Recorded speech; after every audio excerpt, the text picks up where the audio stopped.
प्रत्येक दिवसाची जशी नवीन सुरुवात होती तशी आजची सुरुवात केली गाडी वॉश करून, कारण गाडी जास्त घाण झाली होती. आज गेलो होतो बार्शीकडे, कारण आज साहेबांचा फोन आला होता आपल्याला बार्शीतच आलो आहे म्हणून, कारण ते आले ते कोरडवाडीतनं रेल्वेने.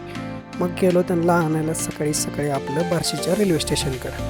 ती वाटच बघत बसलेले होते, म्हणलं फास्ट जावं. मग वाटच बघत बसले होते बघा. चला म्हणलं मग बसूया.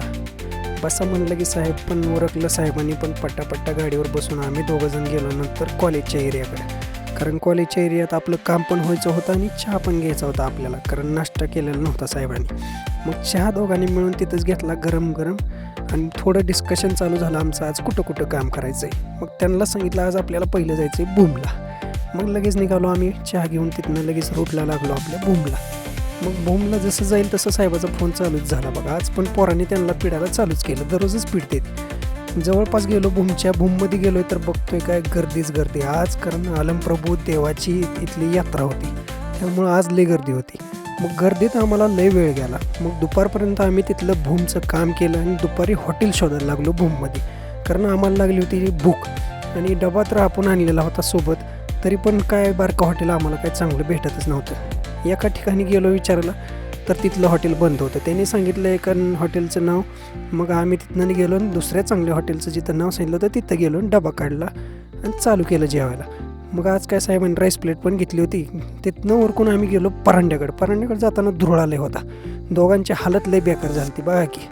मग तिथनं परांड्याचं काम करून आम्ही जावं म्हटलं अशा ठिकाणी, कारण साहेब तिथं कधीच गेलेले नव्हते. ही माकडं जी बघतायत ती तुम्हाला कळालंच असेल आपण कुठं गेलो होतो.